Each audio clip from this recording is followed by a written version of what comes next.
ubundi mbere ya numva abantu bavuga ngo turi mu minsi ya nyuma, turi mu bihe by'imperuka, isi igiye kurangira, bavuga ati ni bwa burokore bwabo, ibintu bavuga ntago babizi. Ariko ibi bintu nararebye nanjye ubwanjye ndabyibonera.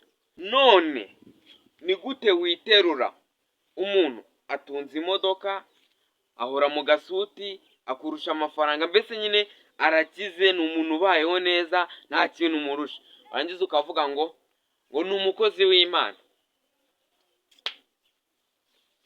Wowe nta soni uritereka umuntu akurusha amafaranga, akurusha icyo yangiza, ukavuga ngo ni umukozi w'Imana.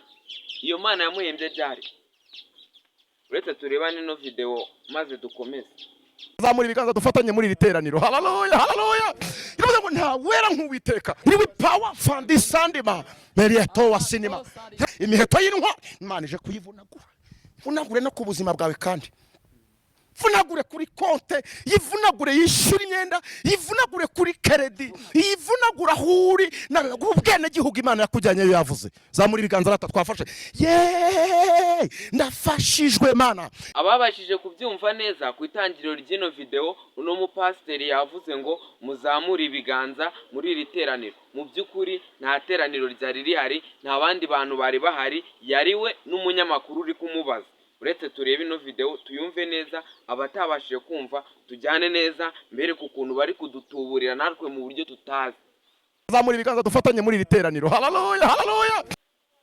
Okay, abatari babashije kubibona neza ngira ngo mwabibonye, uriya mupasiteri ahantu yarari yari umwe, nta wundi muntu bari kumwe, abantu yabwiraga ngo bazamure ibiganza nta bari bahari.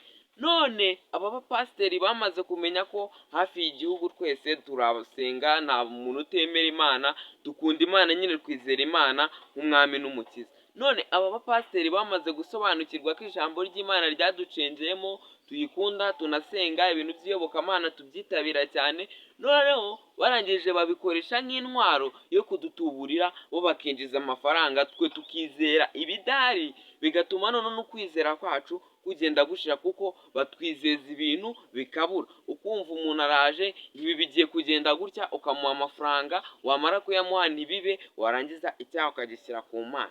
Turi kujyana neza. Noneho bageze ahantu ari kuza akitereka kuri social media, akigisha ijambo ry'Imana, agafashwa, akavuga indimi, akavuga ibiki, akavuga ibintu bitabaho, kugira ngo abone views, yicururize, yibonera amafaranga. Noneho twebwe tukizera ibyo rimwe na rimwe akanavuga ibintu bigiye kure y'iby'Imana yifuza, ugasanga bari kudutuburira muri ubwo buryo. No mu video mwabibonye ukuntu yavugaga indimi. None rero ni gute Imana yagutuma ku muntu ngo umuhanurire ikagucisha kuri social media? Kuri social media niho uwo muntu atuye. Aba bantu bari kudutuburira, bagashaka kwinjiza amafaranga ku izi mbuga nkoranyambaga, noneho bagashaka no kwinjiza amafaranga duturutseho, ndetse bakanakoresha imbuga nkoranyambaga kugira ngo badukuremo amafaranga mu buryo bworoshye. None se dusoza ndi kugira ngo mubaze ikibazo, ubu ngubu pasiteri w'ahantu utuye baramutse bamubwiye ngo uku kwezi ntago uri buhembwe, muvande mubwize ukuri ntago yagaruka mu rusengero, ibi bintu tubireke. So dusoza rero ndi kugira ngo mbwira abantu mudukurikira, abantu mwadukurikiye, abantu mwarebye iki kiganiro mukakirangiza, mukomeze kudushyigikira. Iyi ni episode ya mbere, dufite gahunda yo gukora episode nyinshi, tugakora abantu mu rujijo, bari mu rujijo kw'ibi bintu by'iyobokamana. Abantu benshi bari gutuburirwa, bakibwa amafaranga menshi, kandi mu by'ukuri atari ko Imana Data yo yakabyifuje.